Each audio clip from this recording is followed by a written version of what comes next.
तो आज हम लोग पढ़ेंगे इलेक्ट्रिक डायपोल। तो हम लोग आज के लेक्चर में देखेंगे कि इलेक्ट्रिक डायपोल किसे कहते हैं, इलेक्ट्रिक डायपोल मोमेंट क्या होता है, उसका रिप्रेजेंटेशन, उसका फॉर्मूला क्या होता है, और इलेक्ट्रिक डायपोल का इलेक्ट्रिक फील्ड लाइन कैसे ड्रॉ करते हैं।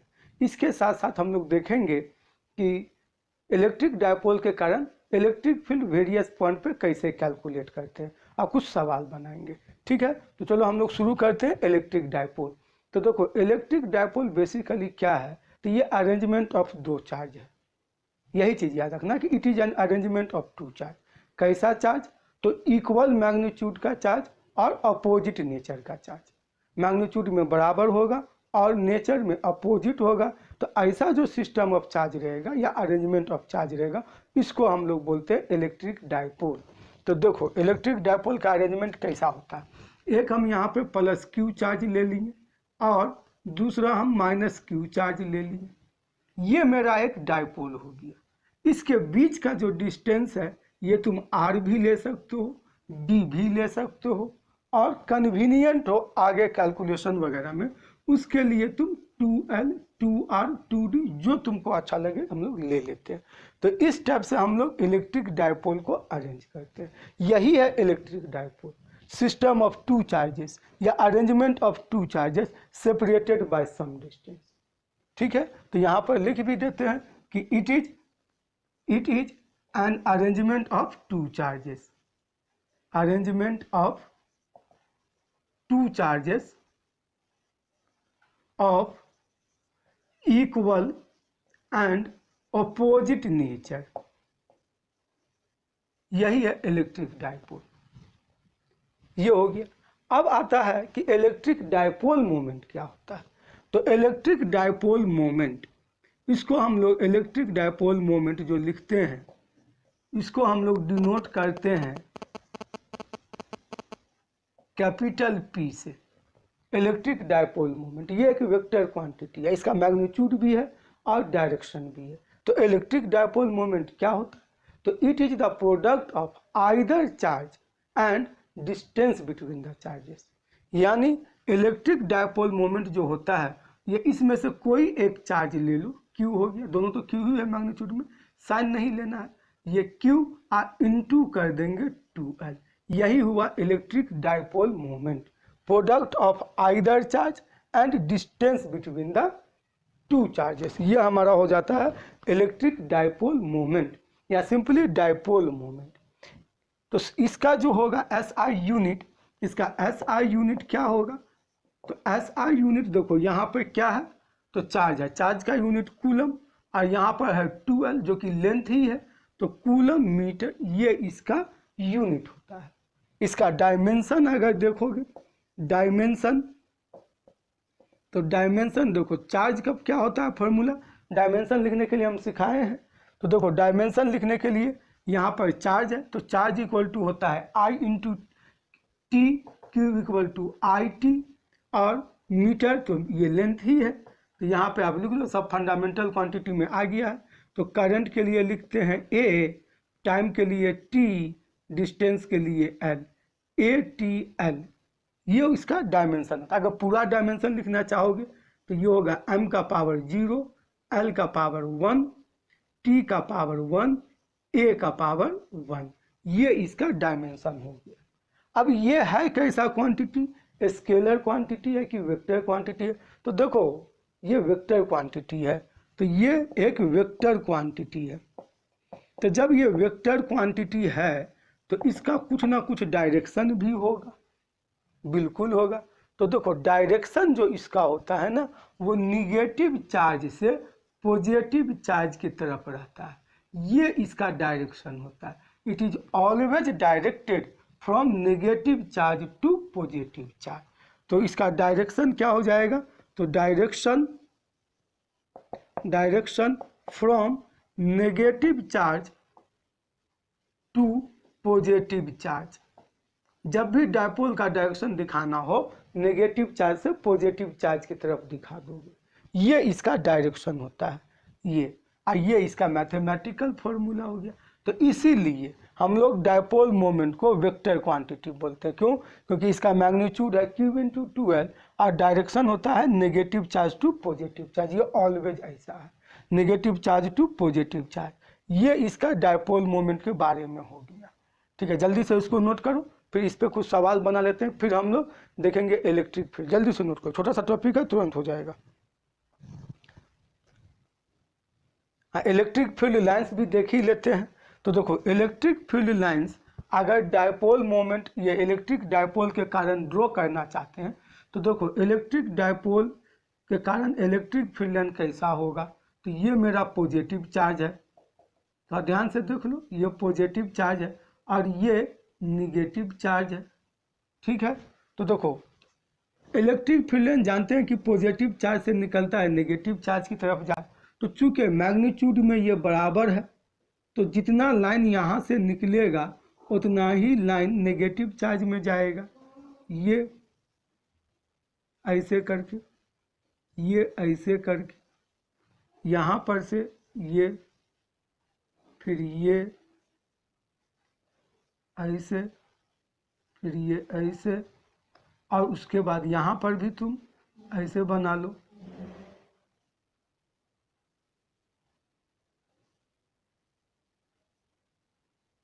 देखो ये लाइन को तुम अगर केयरफुली ऑब्जर्व करोगे ना, केयरफुली, तो ये जो इलेक्ट्रिक फील्ड लाइन डायपोल के कारण इस टाइप से होगा।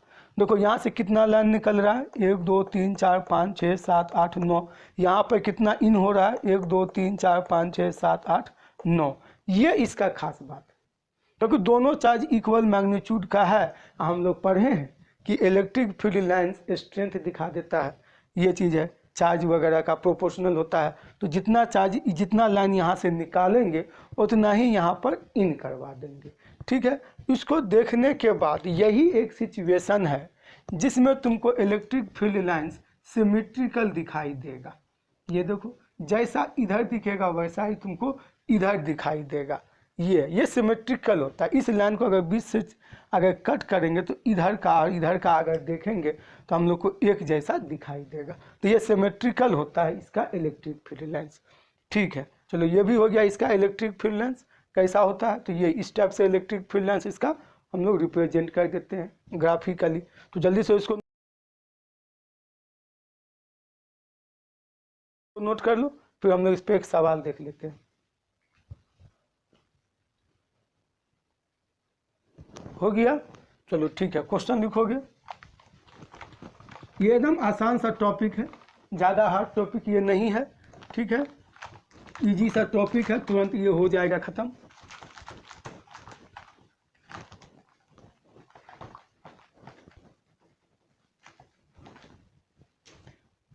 तो देखो पहला क्वेश्चन है, find the dipole moment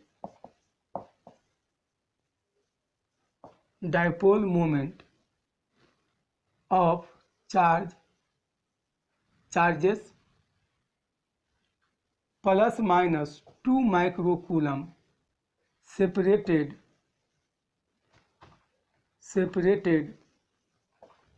by 10 centimetre. Electric dipole moment calculate करने बोल रहा है। ऑल्सो गिव्स इट्स डायरेक्शन, इसका डायरेक्शन भी बताइए। गिव इट्स डायरेक्शन, तो देखो चाहो तो तुम डायग्राम बना भी सकते हो और नहीं भी बना सकते हो, लेकिन गलती ना हो इसलिए डायग्राम बना लिया करो। तो यहाँ पर देखो +2 माइक्रोकूलम का चार्ज है, इस पॉइंट पे रख दिए, और यहाँ पर रख दिए -2 माइक्रोकूलम का चार्ज। ये डिस्टेंस हमको दे दिया है कितना, 10 सेंटीमीटर ये डिस्टेंस दिया हुआ। तो हो गया, सब चीज़ लिख लो। गिवन में क्या क्या चीज़ हमको दिया हुआ है। तो Q दिया हुआ है 2 माइक्रोकूलम। ठीक है, मैग्नीट्यूड में लिखेंगे। और ये L नहीं है, ये किसके बराबर हम लोग माने थे, 2L के बराबर। तो 2L = 10 सेंटीमीटर लिखेंगे। ये हो गया। तो यहाँ पर electric dipole moment P = Q × 2L, Q के जगह 2 × 10⁻⁻6 माइक्रो है इसीलिए। ठीक है, कूलम इंटू लेंथ में 10 इंटू 10 का पावर -2 मीटर, मीटर में कन्वर्ट कर दी। तो देखो तो इसको सॉल्व करके 2 इंटू 10 का पावर -7 कूलम मीटर हो जाएगा। ये 2 इंटू 10 का पावर -7 कूलम मीटर। अब इसका डायरेक्शन देना है, तो डायरेक्शन इसका क्या होगा, नेगेटिव, इसका डायरेक्शन होता है negative charge to positive charge. Direction from negative to positive charge, इसी डायरेक्शन में ये लगता है। नेगेटिव चार्ज यहाँ है, पॉजिटिव यहाँ है, तो इस टाइप से ये इसका डायरेक्शन रहेगा। या तुम आंसर में भी ऐसे डिनोट कर सकते हो, यहाँ भी ऐसे दिखा दिए, मतलब ये रिलेटिव वाट रहेगा। क्यों? क्योंकि माइनस चार्ज को हम इधर दिखाएं हैं और पॉजिटिव को इधर दिखाएं। यह अब सबसे बेस्ट है कि लिख दो, तो ये इसका डायरेक्शन हो गया, नोट कर लो।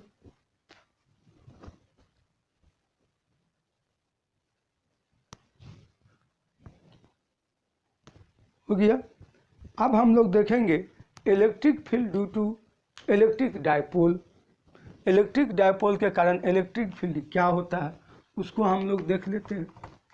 तो देखो, इलेक्ट्रिक फील्ड जब निकालते हैं इलेक्ट्रिक डायपोल के कारण, तो पहले हम लोग निकालेंगे एक्सियल पॉइंट पर, और सेकेंड में हम लोग निकालेंगे इसके परपेंडिकुलर बाइसेक्टर पे।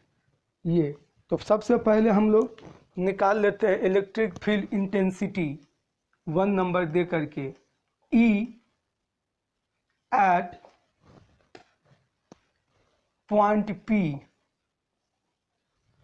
P पर लाइन एक्सिस ऑफ डाइपोल। देखो यहाँ पर एक वर्ड यूज किया गया है डाइपोल के एक्सिस पे। तो देखो, डाइपोल का एक्सिस कुछ नहीं है, line joining the two charges, उसी को हम लोग बोल देते हैं एक्सिस ऑफ डाइपोल। ठीक है, ये जैसे यहाँ पर हम दे दिए एक -q चार्ज और एक यहाँ पर दे दिए +q, तो ये जो लाइन है ना, इसी को हम लोग एक्सिस बोलते हैं। ये डिस्टेंस 2l है, इसी के लिए हम इसको 2l किए हुए थे। देखो, हाफ से अगर इसको कट करेंगे तो ये l होगा और ये भी l होगा। ये अब यहाँ पर तुमको 2l का इम्पोर्टेंस समझ में आएगा कि 2l लेने से क्या फायदा हुआ। अब मान लो इसी लाइन के एलोंग, एक्सिस बोला है ना, तो इसी लाइन के एलोंग कहीं पर एक P पॉइंट है जहाँ पर तुमसे इलेक्ट्रिक फील्ड पूछ रहा है।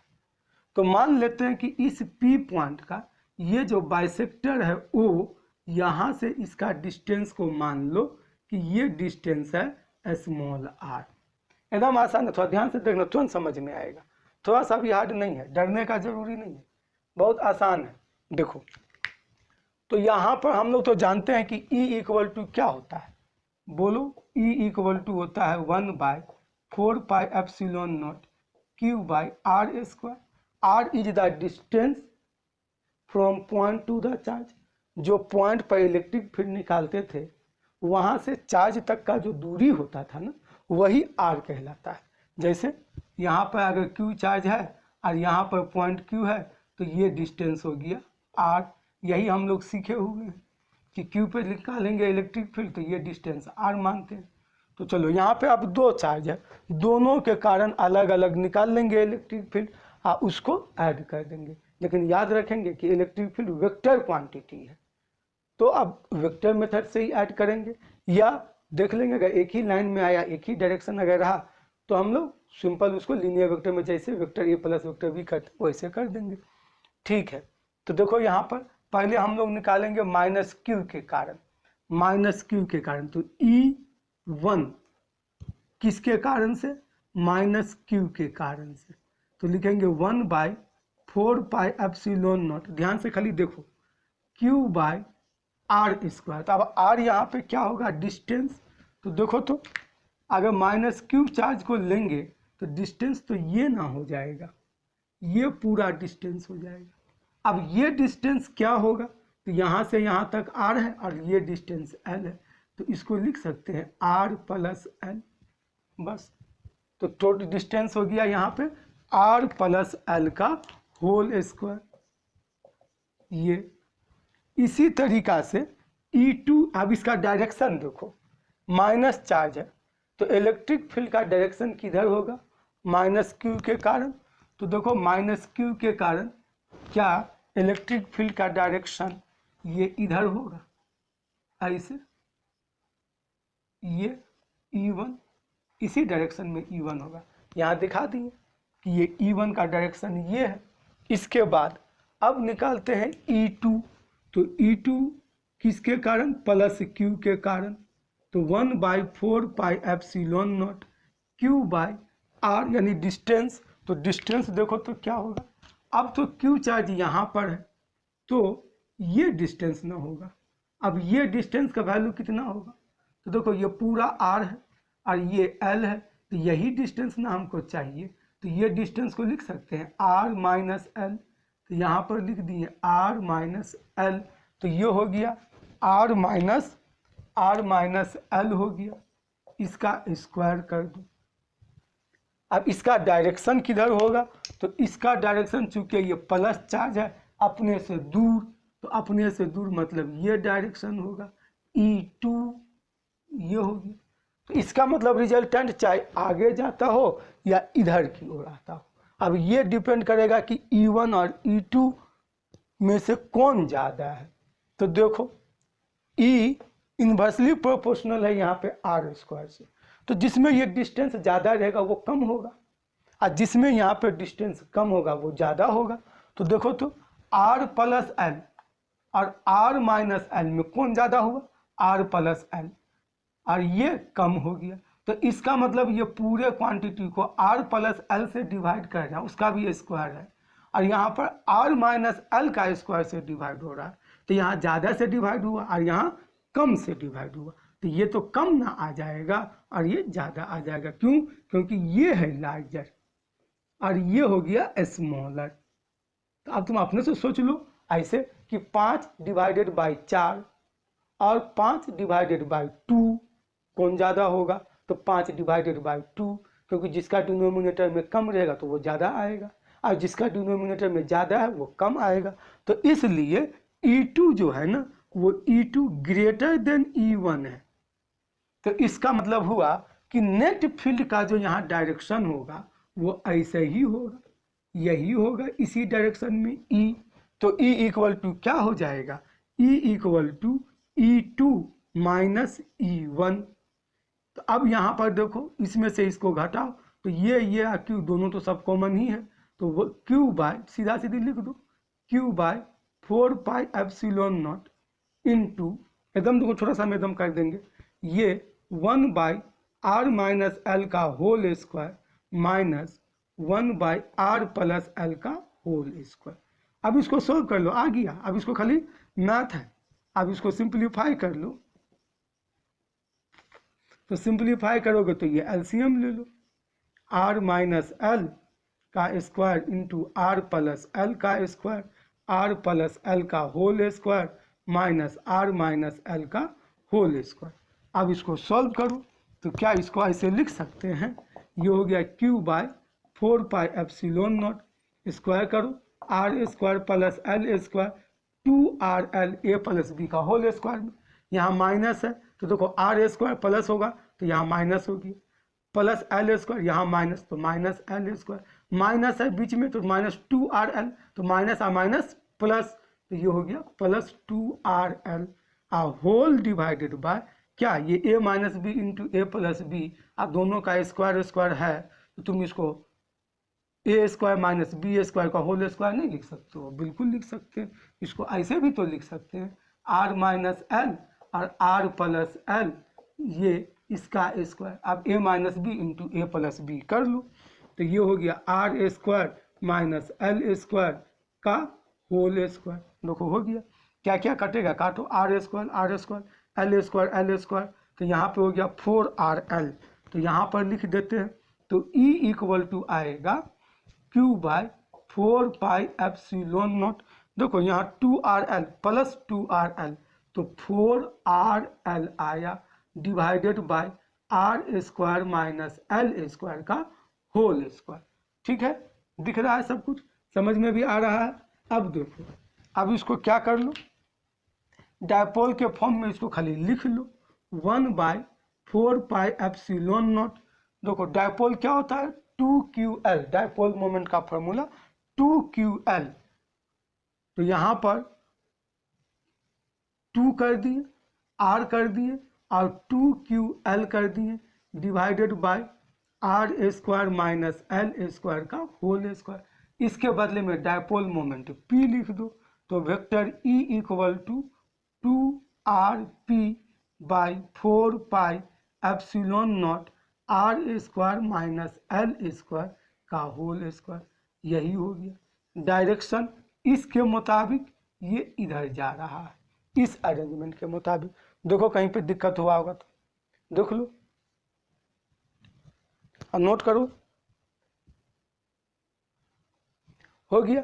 अब देखो इसी में एक दो केस बुक में बता देता है कि अगर मान लीजिए r is very very greater then l, यानी हम ऊपर में यहाँ पर लिख रहे हैं क्या, r is very very greater then l, तो हो गया। अब यहाँ पर एक केस आता है कि अगर r l से बहुत ज़्यादा है, तो बहुत ज़्यादा है तो एल स्क्वायर को तो नेग्लेक्ट कर देंगे, L square can be neglected. तो नेग्लेक्ट कर दोगे तो E इक्वल टू क्या हो जाएगा, E इक्वल टू हो जाएगा 2pr by 4 pi epsilon nought, r square बचेगा, ये तो ख़त्म हो गया, इसका स्क्वायर तो r का पावर 4, एक r कट जाएगा, तो 2p by 4 pi epsilon nought r का पावर 3। यही हो गया। अगर वेक्टर फॉर्म में लिखोगे तो यहाँ पर वेक्टर साइन दे दो और ये भी वेक्टर साइन दे दो, हो गया। क्योंकि इलेक्ट्रिक डायपोल मोमेंट खुद एक वेक्टर क्वांटिटी है, यहाँ यूनिट वेक्टर से मल्टीप्लाई मत करना, समझे, क्योंकि ये दोनों वेक्टर ही है, ये और ये वेक्टर, सिंपली वेक्टर साइन दे देना। अगर डाई इलेक्ट्रिक मीडियम रहा तब क्या करेंगे, तो डाई इलेक्ट्रिक मीडियम रहा तो सिंपली के से डिवाइड कर देंगे, बात खत्म। ये चीज़, तो ये हमारा हो गया electric field due to dipole on the axial point. ये देखो एक्सियल पॉइंट पे निकल गया।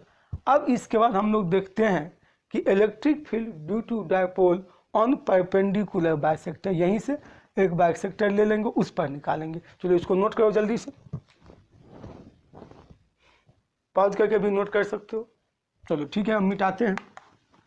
तो अगला हेडिंग लगा लोगे electric field intensity due to electric dipole on perpendicular bisector. Perpendicular bisector पर क्या है,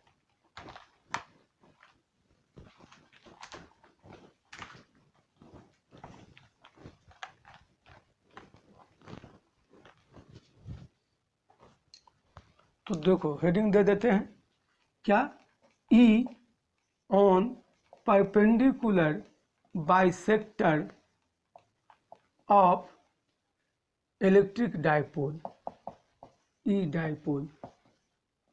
एक डायग्राम पहले बना लेते हैं। ये हो गया माइनस क्यू चार्ज, ये हो गया प्लस क्यू चार्ज, ये पॉइंट को O बोल देते हैं, ये डिस्टेंस L और ये डिस्टेंस भी L। अगर L नहीं लोगे तो R/2 D/2, अगर एक ही डिस्टेंस लोगे तो कैलकुलेशन आसान करने के लिए हम ऐसा किए हैं, बाद बाकी वैसा भी लेने से कोई परेशानी नहीं है। तो यहाँ से परपेंडिकुलर बाइसेक्टर से R डिस्टेंस पर पॉइंट P है, जहाँ पे हमको निकालना है इलेक्ट्रिक फील्ड का इंटेंसिटी। तो इसको जोड़ दो, ये दोनों लाइन, थोड़ा सा इसको स्केल वगैरह से अपना जोड़ लोगे अच्छा से। डायग्राम साफ सुथरा दिखना चाहिए, नीट एंड क्लीन। जितना अच्छा डायग्राम बनाओगे उतना ज़्यादा समझ में भी आएगा, और नीट एंड क्लीन दिखाई देगा तो डायरेक्शन वगैरह निकालने में दिक्कत नहीं होगा। ठीक है, वैसे ही करेंगे। कैसे, पहले माइनस क्यू के कारण इलेक्ट्रिक फील्ड और प्लस क्यू के कारण। तो इलेक्ट्रिक फील्ड का तो फॉर्मूला जानते हैं कि E equal to 1/4 pi epsilon nought Q/r²। Air और वैक्यूम मीडियम में तो यही होता है। वहीं पे मान लो डाइलेक्ट्रिक रहेगा तो के से यहाँ डिवाइड कर देंगे, ज़्यादा झंझट नहीं है, ज़्यादा टेंशन लेने का जरूरत नहीं है, एकदम आसान से समझो। ठीक है, जितना आसान से समझोगे उतना ही आसान और ईजी और मज़ा भी आएगा फिजिक्स पढ़ने में। और झूठ मूठ का हम लोग कॉम्प्लिकेटेड इतना बना देते हैं फिजिक्स को कि देखने में डर लगता है। ठीक है, जबकि फिजिक्स वैसा डरावना है नहीं, हम लोग बनाते हैं इसको डरावना। ठीक है, अब देखो यहाँ पर डिस्टेंस है ये तो ये डिस्टेंस निकाल लो, क्या होगा, पाइथागोरस थ्योरम किस दिन काम आएगा, इसी दिन के लिए पढ़े थे। तो ये क्या हो जाएगा, R square plus L square, ऐसे लिख लो। यहाँ पर भी ये डिस्टेंस तो उतना ही होगा, R square plus L square. पीछे का जो भी चीज़ हम लोग पढ़ते हैं ना उसको अलमीरा में नहीं बंद करना चाहिए, बस उसको बाहर रखो ताकि जरूरत पड़ने पे यूज कर सको। हम लोग क्या करते हैं ना, अलमीरा में बंद कर देते हैं। अब जब जरूरत पड़ता है तो ना चाबी मिलता है, ना अलमीरा खोलते हैं और ना निकालते हैं। ये चीज़ है, इसीलिए सामने ही रहने दो। ये तो देखो ये हो गया। अब यहाँ पर E1 जो जानते हैं उसको लिखो, बाद में देखेंगे कि क्या होगा। E1 किसके कारण देख रहे हैं, माइनस क्यू के कारण, तो लिखेंगे 1/4 pi epsilon nought Q by R square. तो आर तो ये है, इसका स्क्वायर करोगे तो स्क्वायर रूट हट जाएगा, कहानी खत्म। डायरेक्शन देख लो, वेक्टर क्वांटिटी है, मैग्नीट्यूड लिखने का डायरेक्शन देखोगे, ठीक है। तो डायरेक्शन अगर देखोगे तो ये इधर ना आएगा, तो ये हो गया E1, ठीक है। जल्दी से लिखो, थोड़ा सा हम कैमरा देख लेते हैं। ये एगो टेंशन नहीं है यार, बंद हो जाता है, नहीं चलो चल रहा है, चल रहा है। ये हो गया E1, इसके बाद E2 प्लस क्यू के कारण, तो ये भी ऐसे ही लिखेंगे 1/4 pi epsilon nought Q by R square plus L square, हो गया। इसका डायरेक्शन क्या होगा, तो डायरेक्शन इसी लाइन में ऐसे दूर जाएगा, ये हो गया E2, बस E1 E2 हो गया, कहानी खत्म। अब हमको नेट ई ना निकालना है, तो नेट ई तुमको हम क्या बोले, तो स्केलर क्वांटिटी है नहीं, वेक्टर क्वांटिटी है। तो या तो वेक्टर मेथड से ऐड करो, नहीं तो थोड़ा सा सोचो इसको देख के, तो एकदम आसान हम कर दे रहे हैं इसको। देखो कैसे करोगे, सिंपल सा, ज़्यादा टेंशन नहीं लो। देखो ये आइसोसेलेस ट्रायंगल अगर है, ये एंगल थीटा अगर होगा तो ये भी थीटा ही होगा, दोनों डिस्टेंस सेम है तो ये एंगल सेम, ठीक है। यहाँ पे अगर हॉरिजॉन्टल लाइन ऐसे खींच लें तो क्या ये एंगल थीटा नहीं होगा, बिल्कुल होगा।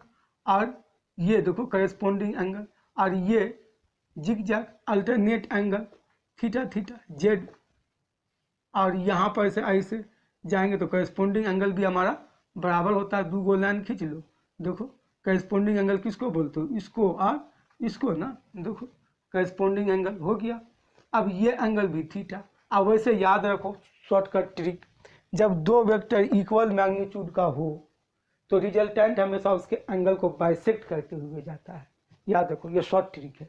क्या, अगर दो वेक्टर इक्वल मैग्नीट्यूड का है तो रिजल्टेंट इस दोनों वेक्टर के बीच का जो एंगल होगा ना उसको बाइसेक्ट करेगा।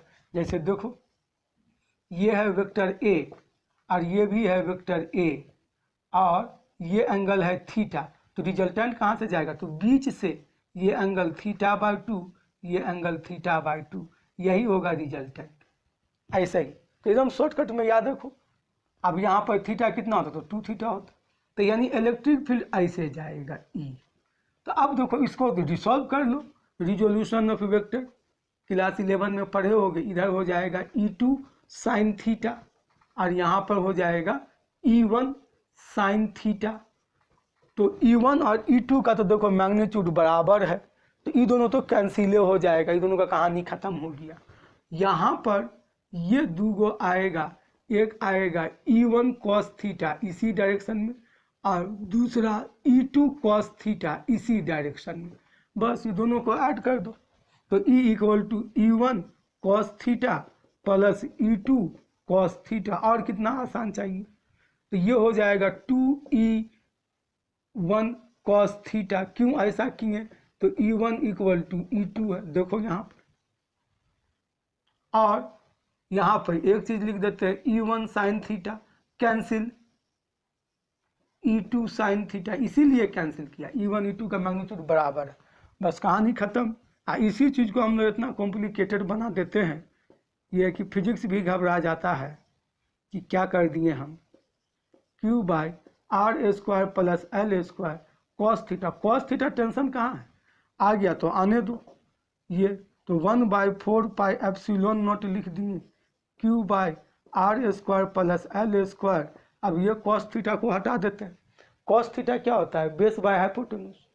देखो कोई भी ट्रायंगल ले लो, यही ट्रायंगल लो, इस ट्रायंगल को लो, ये थीटा है, ये r है, यही तो हाइपोटेन्यूज है, बेस L है, परपेंडिकुलर बेस हाइपोटेनुस, तो base by hypotenuse L by under root हो गया L by under root R square plus L square. तो देखो तो ये 2QL है, 2QL या Q इंटू 2L है, तो Q इंटू 2L है तो ये क्या हो गया, डायपोल मोमेंट हो गया। तो इसको डायपोल मोमेंट लिख दो, E equal to P by 4πε0। और देखो यहाँ पर R square plus L square का पावर 1 है और R square plus L square का पावर 1/2 है, स्क्वायर रूट का मतलब 1/2, तो 1 प्लस 1/2 बेस सेम रहता है तो पावर जुट जाता है। तो सिंपली इसको जोड़ दो, R square plus L square का पावर 3/2, यही हो गया। देखो अब इससे कितना आसान हो सकता है, देख लो। तो ये हो गया। अब इस पर कुछ क्वेश्चन हम लोग थोड़ा सा जल्दी से बना लेते हैं, नोट कर लो। हो गया, चलो ठीक है, हो गया तो ठीक है, आगे इसको मिटाते हैं। क्वेश्चन जल्दी से लिखो।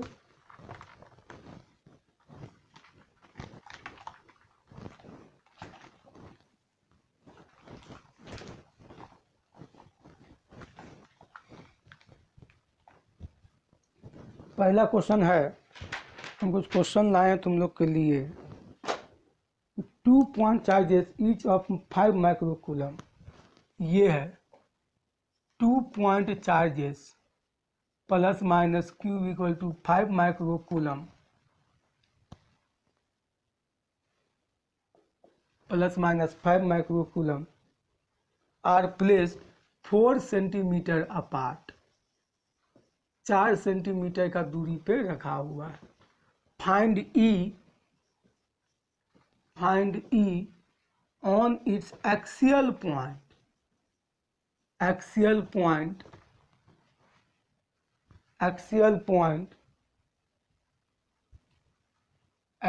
पॉइंट एट ए डिस्टेंस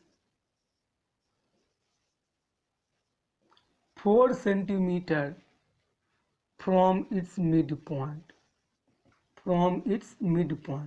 तो देखो यहाँ पर R very very greater than वाला फॉर्मूला मत लगा देना, क्यों, क्योंकि ये दोनों डिस्टेंस लगभग सेम रेंज में दिया हुआ है, ठीक है। हाँ, जब कभी तुमको ये 4 मिलीमीटर दे दे और ये 5 मीटर 10 मीटर 20 मीटर दे दे, उस केस में तुम लगा दोगे तो चल जाएगा, कोई दिक्कत नहीं है। लेकिन थोड़ा दोनों डिस्टेंस को देख लेना, ठीक है, देखने के बाद लगाओगे, ठीक है। तो सॉल्यूशन में देखो क्या क्या कैसे कैसे, चाहो तो डायग्राम बना सकते हो। अगर डिस्टेंस में बेसिकली अच्छा होगा कि तुम डायग्राम बना ही लेना। यहाँ पर हो गया -5 माइक्रोकूलम, इसी टाइप से हम लोग दिखाए थे, +5 माइक्रोकूलम, और यहाँ पर P पॉइंट को दिखाए थे। मिड पॉइंट से यहाँ तक का दूरी बोल रहा है कि 4 सेंटीमीटर है, और ये डिस्टेंस भी 4 है, तो आधा 2 सेंटीमीटर है, और ये भी आधा 2 सेंटीमीटर। तो यानी अगर तुम गिवन लिखोगे ना, गिवन, तो इस मेथड से अगर चलोगे तो Q तो तुम्हारा हो जाएगा 5 माइक्रोकूलम, 5 × 10⁻⁻6 कूलम। L नहीं लिख के 2L लिखना, 2L इक्वल टू 4 सेंटीमीटर। देखो 2L, L L L L ऐसे ही ना किए थे, तो 2L का वैल्यू 4 सेंटीमीटर दिया है, ठीक है। यहाँ पे हम लोग भूल चूक में मिस्टेक करते हैं, तो L इक्वल टू हो जाएगा 2 सेंटीमीटर। तो 2 सेंटीमीटर को मीटर में लिखने के लिए 2 × 10⁻⁻2 मीटर कर दो। अब इसके बाद R इक्वल टू है 4 सेंटीमीटर, दैट इज 4 × 10⁻⁻2 मीटर। तो E इक्वल टू क्या आया था, E equal to 1/4πε0 2PR by R square minus L square का स्क्वायर, यही चीज़ आया था, ठीक है। कर लो इसको। तो यहाँ पे सबका वैल्यू पुट करो, 9 × 10⁻9, 2 लिख दिए, P के जगह 2L × Q या Q × 2L, तो 5 × 10⁻6 ये हो गया, इंटू 2L, तो 2L होता है 4 सेंटीमीटर, यहाँ पर 4 × 10⁻2 हो गया, इंटू R भी हमारा 4 × 10⁻2 डिवाइडेड बाय R स्क्वायर, तो 4 सेंटीमीटर का स्क्वायर माइनस 2 सेंटीमीटर का स्क्वायर का होल स्क्वायर, सेंटीमीटर में लिखे हैं, 10 का पावर -4 को बाहर कर दी, हो गया न्यूटन पर कूलम। यही होता है इलेक्ट्रिक फील्ड का यूनिट। अब इसको सॉल्व कर लो, तो सॉल्व करोगे तो कितना हो जाएगा, 5 दूनी 10 हो जाएगा, 9 × 10 × ये दोनों तो हो गया, 6 4 10, यहाँ पर 10 का पावर -1, चलो ठीक है, ये भी हो गया। 4 × 4 डिवाइडेड बाय 4 का स्क्वायर 16 और -4 तो हो गया ये 12 × 10 का पावर -4 न्यूटन पर कूलम। तो 4 3 जा 12, 3 3 जा 9, तो ये आ जाएगा 12, और देखो ये 10 कट जाएगा, 10 का पावर 4 न्यूटन पर कूलम। ये आ गया आंसर, ये हो गया। सबका वैल्यू बैठा दिए, या नहीं तो तुम P अलग से निकाल लो, R अलग से निकाल लो, यहाँ पे बैठा दो, हो गया। ये हम लोग का इसमें हो गया। एक और सवाल देखते हैं, इसी पर देखते हैं एक और सवाल।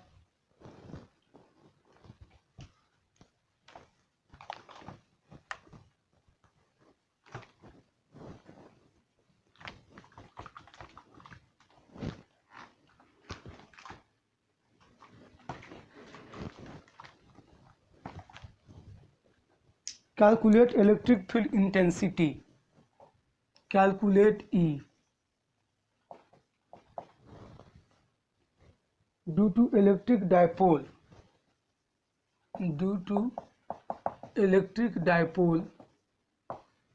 of length 10 centimeter of charges plus minus 100 microcoulomb at a point 20 centimeter away from both charges। देखो अब 20 सेंटीमीटर दूर, क्वेश्चन को भी समझना जरूरी है। दोनों चार्ज से 20 सेंटीमीटर दूर, तो पहले तो तुम डायपोल बना ही लो। 100 माइक्रोकूलम, माइनस इधर रखते थे, चलो माइनस यहाँ पे है, -100 कूलम माइक्रोकूलम, यहाँ पे प्लस 100 माइक्रोकूलम। ये डिस्टेंस हो गया कितना, दिया हुआ है 10 सेंटीमीटर का है। अब ये दोनों चार्ज से बोल रहा है 20 सेंटीमीटर अभी, तो ये इधर या इधर तो नहीं होगा, क्योंकि यहाँ से 20 लेंगे तो यहाँ से तो 30 हो जाएगा, इधर लेंगे तो यहाँ भी इससे 20 होगा तो इससे 30, तो ऐसा तो होगा नहीं, तो मतलब इसके कहीं ऊपर जाएगा। तो यहाँ पे आया पॉइंट P, अब ना होगा ये 20 सेंटीमीटर इधर से और 20 इधर से, ये तो E इक्वल टू क्या होगा, फॉर्मूला लिख लो यहाँ पर गिवन में। देखो गिवन लिखने में थोड़ा सा चालाकी किया करो, वैसे ही मत लिख लिया करो। इसको हम लोग किस चीज़ से डिनोट किए थे, √r² प्लस l², यही ना बोले थे। ये हम लोग का L था, ये R था, ये तो ऐसे लिख लो ना कि √, हाँ ठीक है, r² plus l² equal to 20 centimetre. देखो एकदम सिंपल वे में कैलकुलेशन में आसान हो जाएगा। ये है, इसके बाद यहाँ पर 2L का वैल्यू कितना, मीटर में करोगे तो 0.2 metre, 2L equal to 10 centimetre, that is equal to 0.1 metre. तो इसमें Q इक्वल टू 100 माइक्रोकूलम, तो 10 का पावर -6 कूलम ये है। तो इसमें हम लोग का फॉर्मूला होता था 1/4πε0 P/r² प्लस l² का पावर 3/2, यही होता था, ठीक है, 3/2 यहाँ पे होता था। अब वैल्यू वगैरह को पुट कर दो, P इक्वल टू कितना हो जाता है, Q × 2L ना, तो Q हो गया 100 × 10 का पावर -6 और 2L मतलब 20 सेंटीमीटर 0.2, तो ये हो जाएगा 20 × 10 का पावर -6 हो गया कूलम मीटर।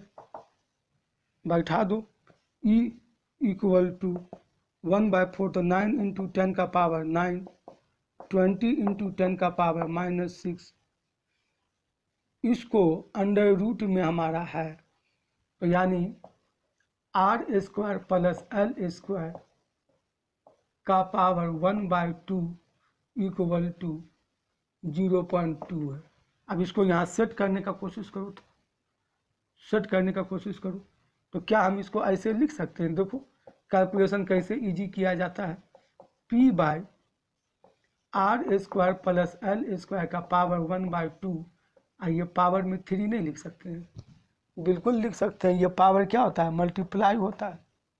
तो 1/2 इंटू 3 तो 3/2 हो गया। अब इसके जगह इसको बैठा दो, बात खत्म। तो ये हो गया डिवाइडेड बाय, यहाँ पर 0.2 का पावर 3 है तो 3 बार लिख दो। अब सॉल्व कर लो, तीनों जीरो को अगर हटाओगे तो यहाँ पर 10 का पावर 3 आ जाएगा। 20 है तो 2 से काटे तो 10, फिर 2 से काटे तो 5, फिर 2 से काटे तो 2.5। अब ये 9 से मल्टीप्लाई है तो 9 5 से 45, 9 दूनी 18, 4 22 गुने 10 का पावर 12 में से 6 गया तो 6 न्यूटन पर कूलम। हो गया आंसर। यही है, इसी टाइप से कैलकुलेट किया करो, कैलकुलेशन को लेंदी नहीं बनाया करो। ठीक है, तो नेक्स्ट लेक्चर में जो हम लोग बात करेंगे वो हम लोग बात करेंगे इलेक्ट्रिक पोटेंशियल पर। पहले इलेक्ट्रिक पोटेंशियल निकाल लेंगे, उसका फार्मूला वगैरह देख लेंगे, डायरेक्शन वगैरह जो भी स्केलर है या वेक्टर है ये सब समझ लेंगे, और फिर हम लोग उस पर भी न्यूमेरिकल करेंगे। ये चलो ठीक है, नेक्स्ट क्लास में बात करते हैं।